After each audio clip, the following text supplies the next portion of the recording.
The Drug Alternative Program presents Drugs Close to Home. Your weekly insight into the ongoing stories of struggle, victory, and the spiritual renewal of rehabilitation. Each week, Cliff and Freddie Harris, co-founders of the Drug Alternative Program, would like to introduce you to the many people who have touched their lives through their spirit-filled ministry. But most of all, they would like to share with you the blessings they continue to receive from Jesus Christ. And now, your hosts of Drugs Close to Home, Cliff and Freddie Harris. Welcome to Drugs Close to Home, a program about the destruction that drugs causes our families. And the power of Jesus Christ that heals them. We believe every life is worth saving. And Freddie, that is so true, because every changed life is a miracle from God. You know, honey, we always like to dress like the Bobbsey twins, huh? and you know where we got that was when we went to Hawaii that time. Right, at the ASI convention, we went shopping, and I got a Hawaiian dress, and you got a Hawaiian shirt. Matching. Yeah, so we just kind of like it, and that's why we enjoy coordinating our colors. Well, you know, we do everything together anyway. Right. We're so together. Oh, yes, I love you so much. Listen, today we are talking about grief and bereavement. I want to introduce a couple to you, Ira and Sarah Lake. Welcome to the show, you guys. Thank you. So, Ira, you're an expert on this subject, and we want you to talk to us, you and Sarah, about grief and bereavement. Well, grief can be so confusing for many people, particularly since it involves so many emotions. Mm-hmm. But grieving is also a process that really has no set time limit. And such was the case when I met Sarah. She had been grieving for about 11 years. Wow, 11 years. So what happened with all of this during these 11 years? What you went through? How did you feel? What was the process? Well, my son was diagnosed with cancer. He died less than a year later after his diagnosis. And after he died... Wait a minute, how old was he? He was 18 when he was diagnosed, Just 19 18? when he died. Young man. Yes, 19 when he died. So when he died, my faith in God was really, really strong. And it helped because when I told him that he was about his diagnosis, he said, "Mom, don't worry, this is like Job." He says, "Remember," he says, "Satan said, God said, you can touch his body, but you can't touch his soul." And so he says, "Don't worry, we'll be fine." So during the course of his illness, and even after he died, I felt okay. You know, I felt like I was strong and that God was with me, and everything was going to be okay. But, you know, then afterwards, there was just emptiness, and there was loneliness, and there was just a part of you was missing, you know. And so then you started to feel the anger, the depression, just being furious that, well, why did my son, who was a honor roll student, you know, why did he have to die? I mean, he didn't do anything wrong. And the thing of it is, when you think about it, it's like, why did you blame God? I was angry, yes, I was angry because... Angry with God? Yes, because I'm a Seventh Adventist, and I thought, okay, you know, God is in the healing business, he's in the saving business, and I'm thinking, why did you have to take him? He was, you know, he didn't do anything to anybody, and why? And please excuse me, but my brother was in the drug business, and so I thought, why didn't you take him? Right. Why did you take mine? You know, mine didn't. I mean, he had a life to live, and so I was angry. And so after he died, I tried to find help with a bereavement group, and I called them twice, never got a response. And so I just kind of fell through the cracks, and I thought, you know what, I'll do this on my own. Wait just a minute. You mean to tell me after you contacted the bereavement group? Two groups. Two groups? Yes. They did not respond back to you? No one returned my phone call. No one returned my phone call. So how did that make you feel? That was another letdown, right? I just figured, you know, I was going to get this through with God's help. You know, I was going to make it through, and I had a core group of friends that were very close to me, and I knew that if I needed anything, or if I would pick up the phone at any time, day or night, and I would call them, and they were right there listening to me. And sometimes in the middle of the day, I would call them, and I'd say, I don't, there's no reason for me to be crying because it's not an anniversary, it's not something, I just don't know what triggered it, and I'd be crying on their shoulder. So I had a group of friends who were close to me and who would help me. So I just said, forget the bereavement group, I'll do this on my own. And I was a runner, and so after he died, I picked up my running again, and I would be on the Santa Ana riverbed, and I would be doing my running, and there was where I would do my crying, my yelling, my screaming. I would be just telling God, you know, everything that I felt, and I would be just kicking dirt because I was angry that he had taken my son. And so that was one of the things that I did to help myself come out of the grieving process. And I started journaling. I started writing letters to God, or you know, and I would say, dear Lord, you know, this is what's going on today. This is what's going on in my life. This is how I'm feeling. And I would go to the grave, and I would sit there, and I'd start writing to God, and I said, I'm here at my son's grave, you know, and I can't believe that he's laying underneath this ground. I just felt like I had to be there to put a blanket over him because it was so, the dirt was so cold, Right. you know. It just, those were some of the things that I was feeling, and I thought I was doing good. I thought I was doing fine.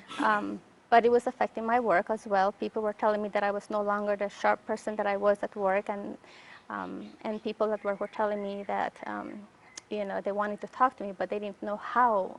They didn't know what to say, and just little things started occurring that, you know, just I guess I was just slipping into depression. I didn't take any medication. I didn't do any of that, but I just started withdrawing. You know, just started going into my own self. Did you withdraw from your friends and family? Yes, the I rest? withdrew from my friends and from my family. I told them I didn't want you to call me on my birthday. Don't call me for his birthday. Don't call me on Mother's Day. Don't call me on Christmas time. They would have family functions, and I'd say thank you, but you know, I wouldn't go. And how long did this last? It was at least 5 years before I went and I sought some counseling, and this was because my physician, I was starting to not sleeping at night, and so I went to my physician and I said, you know, I need something to help me sleep. I need some sleeping pills, and she says, well, I'll give you the medications, but on one condition. She says, you need to go find help. And I said, okay, fine. So at the time, I was at Campus Hill Church, and they had advertised counseling. So I called the number, and I went to see the counselor. Did you Yeah. get a response right away? I did. Yeah, I all sure right. did. I sure did. I Yes. called her right away, and she answered me immediately. I got an appointment practically the next day, and so I went to see her, and I had many sessions with her. But I didn't feel like I was going anywhere. I didn't feel like I was getting anything. So I said, oh, forget it. And at the time, I was living in Orange County, so it was a long drive. Right. And I said, no, this is not working, so I let it go. And years went by, and in 2010 or 11, I was starting to hit rock bottom. I was at the point where I would go to church, but I would come home, and I would be a mess. I was a mess. I mean, I was in my bedroom, and I just laid myself on the floor, and I said, Lord, I said, I cannot take this anymore. I said, I'm sinking. The water is here, and I can't breathe anymore. You have to do something for me because this is just not working. You just felt drowned. I was drowning. I was hitting rock bottom. And I remember calling some friends from church, and I was telling her, pray with me, talk to me. I said, because I can't, and I told her what was going on. And I said, I need somebody to talk to because I can't take this anymore. I said, I don't know what is, I don't know what's going to happen to me. I said, because I feel like, you know, even though you believe in God, that you should be healed, or that you shouldn't question it because you believe in God, right? If you have faith, something should happen. And yet here I was. I believe in God, but I wasn't feeling any better. I wasn't getting any better. So I just called for help. And So what was the turning point to getting victory over your depression? I met somebody. Oh, she met somebody. At all this time, I used to tell the Lord, take me. I'm ready. I don't have a purpose. I don't have a meaning. I don't want to live. Just a minute. When you say you tell the Lord to take you, what do you mean? Like you're ready to die. I asked him, I pleaded, I demanded, I argued, I said, my son is dead, I have no more children, my family doesn't need me, everybody lives far away, and the few people that were close by, we were not close anymore. And I said, I have no reason to live. I said, I'm ready. Actually, I never expected to live past the year after his death. I was so sure that I was going to die within that year. I was so sure that grief was just going to consume me and I was not going to make it. But you wanted God to take your life. Yes. Not you take your own life. That's right. A Seventh-day Adventist were taught that, you cannot take your own life. God, this is the one who decides to take your own life. But I did things sort of like not eating because I figured then I could waste away and then it would be okay, right? Because I wasn't committing suicide, right? But then I got back on the eating again. But during all that time, I would pray and I would ask and demand and just tell him, I'm ready. Take me anytime. I don't want to live. There's nothing to live for. There's no meaning. There's no purpose. Just let me go to sleep. Okay. But obviously, he had another reason. In other words, you were feeling like there was no purpose. No, absolutely You didn't have no value. No. Nothing to contribute. Nothing to live for. Yes. But God did have a purpose. God had a different for your life. For my life, yes. And what happened? After the years had gone by, I was like just existing, just occupying a little space here on earth. And I thought, okay, well, then I may as well start doing something. So I started going on dating sites. And I had joined this particular site. And I met Ira. And that's when the breakthroughs started happening, right when I met him. Okay, Ira, what happened when you met her? Well, when I met Sarah, I could tell right away that she was manic depressive, borderline manic depressive. Now wait a minute, when you say you guys met, how do you mean you met? In a way of counseling her or going through your bereavement or? No. They met online. Yeah, we met at a... Oh, you met online? Right. Yes. Okay. We met online, and the second date, I think, or so, he said, I would like to be in your life. Not as a counselor, he says, that is my profession, but I don't want to be that in your life.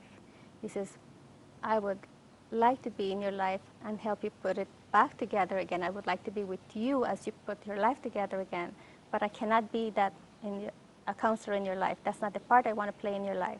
You need help. Well, let's take a break right here, and we'll be coming right back, and we can go from there. And Ira, you can tell us what you the rest of the story, what you went through. Okay, we'll be right back.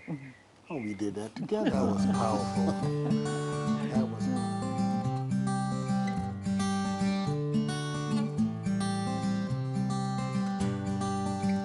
God plays a great role for me because when we get up early in the morning, when we do worship and we open up our day with God, the rest of the day goes good, But when we don't have God and when we neglect and push God away, then we don't have a great day. But most definitely we need God, and most definitely I need Him every day. So without God being in DAP, I don't even know what it'd be a DAP because God is the most important component of DAP. I live in a home and love is pouring out right where I'm at. And it makes me feel more blessed every day that the care is there for me, which it wasn't like that before. Well, when I first came to DAP, I was surprised about the place that we were going to stay in. It was, I did not expect the place that it was like a house setting. I did not expect the furniture, the TV, the dining room. I thought it would be more like a clinical setting, like a bed, a place to, like a convalescent place or something like that.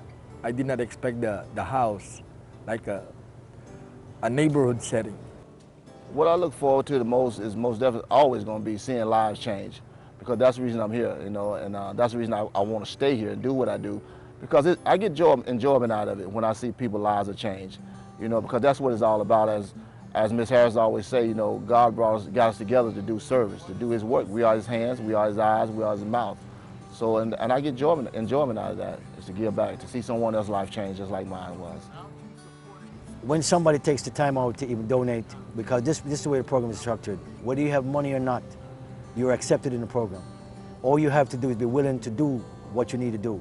And just to see that they took that step to even, not say offered, but are willing to like donate to us to make the program work, it's second to none. It helps me a lot to know that someone cares that much for someone they don't even know. So it makes it even better, you know, and it makes that reward even greater. It makes me want to achieve even more when I know someone cares for me that never met me before. So it helps me a lot. Welcome back. We're talking to Ira and Sarah Lake. Now, Sarah, you had just gone through the grief of your son, and then you meet Ira. And Ira, tell us the rest of the story. Well, I'm trained as a grief and bereavement expert, and I can tell you that what Sarah described to you were some basic things that happens to one's body when death occurs. There's a physiological effect or shock to the system. Things like loss of appetite, loss of sleep, irritability, anger, frustration. And she experienced all of that. Yes.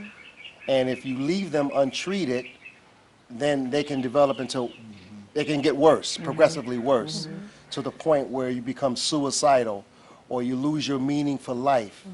And that's where I met Sarah. She was not suicidal, but she had lost her meaning for life. And just talking to her, the pain was so real. It was as if her son had died yesterday. And it had been 11 years. And that's when I told her, I want to be in your life, but I thought it would be a conflict of interest for me. As a counselor. As a counselor. And then you depend on me, and then I take advantage of your feelings in your state like that. So I told her, go get some help. Because you were interested in her personally, not as a person you wanted to counsel. Yes. But are there a lot of people out there who bereave in a sense to they just die right away, especially like a couple, the husband or the wife dies first, and within a year, the other one dies. Yes. You know, because of the grief that they go through, the pain and all of those situations that goes on. Give us a little bit of that. Well, first of all, no two people grieve alike. Everybody has a different way that they go through this process.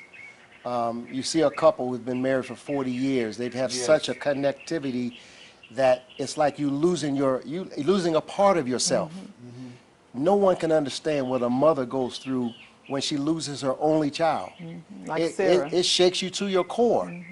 And your son was attached to you. He was your air, your breath. Only child. Yes. Yes.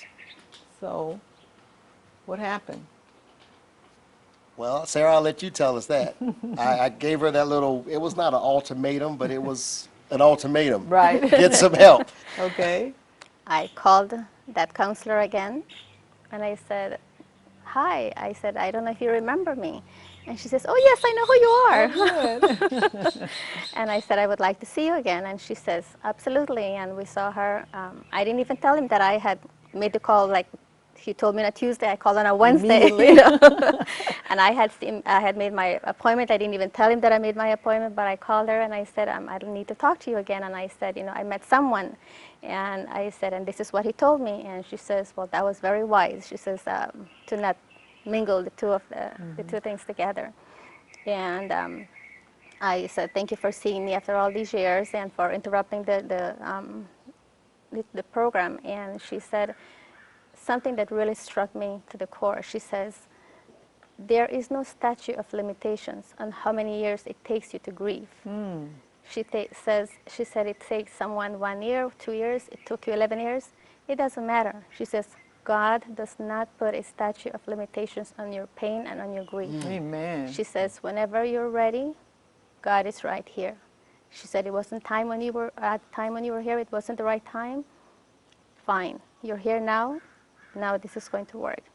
And it did. Right after I saw her, my breakthrough started to come. My first breakthrough was meeting him. Would you say that gave you a purpose or a connection with? No, I'm not saying that you all fell in love right then and there. I'm not saying that. But did it give you some kind of boost in your life, or gave you a different thinking? Yes. When you first? Yes, because of the conversations we had had on our first date, I realized that that wasn't just a boost, it was just divine providence that had brought us together when we started comparing our notes. So that was my first breakthrough. And then my second breakthrough came when he introduced me or had me meet in person another person who had already put the wheels in motion about what was going to happen to me.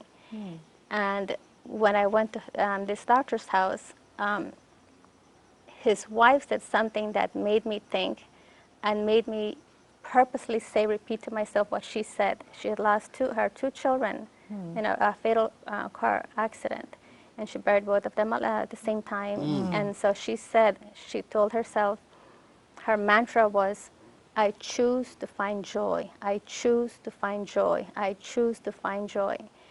And that was my second breakthrough. I said, I choose to find joy with Ira. I choose to find joy with Ira. I choose to find joy with Ira. That was my second breakthrough.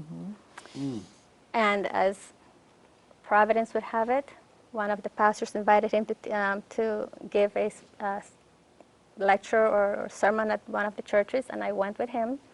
And they were sitting in the front. I was sitting behind him. And you've heard him, Because He Lives, so many times. You've sung it so many times. Right. I love that song. I've sung He it so many Lives. Yes. Remember we used to sing that song? Yes. I've seen the lyrics. I've seen I just sang it. It never said. And during all those 11 years, I'd sung the song, but it never meant anything. And that day we were at church, and they were singing the song, and the words were on the screen, and it was the first time that I saw the meaning of those words. And his back was to me, and I was crying in church. And I thought, okay, I got it. I got the message, Lord. I know what it is you're trying to tell me. And I won't say that was the healing part, but that was what brought me back to my senses, so to speak, because I saw the words, and then I said, okay, Lord, I got it. And from then on, things got easier and better. And I went back to the counselor, and I told her all about what was going on. And she said that was great. You know, what we hadn't accomplished years ago, this was the time. She says, this is the time that God has set for you to find healing. No statute of limitations. No, there's no time frame. Everybody grieves at their own process, at their own time, at their different. Everybody goes through differently, she said. So don't feel bad that yours took 11 years to get there. And that was a breakthrough. That was the third one, and that was the most powerful one because like I said, when I saw those words, that's when I realized that the Lord was speaking to me. It was the first time that He had opened my eyes to the words. Because He lives, I can face That's tomorrow. right. Yes. That's right. Yes. I have a friend. I can't say they're friend, but I don't want to. They are a family member. That her husband has passed away. Now, she lives in the same house, and it's a big house, and she's all alone. No one's living in the house but her.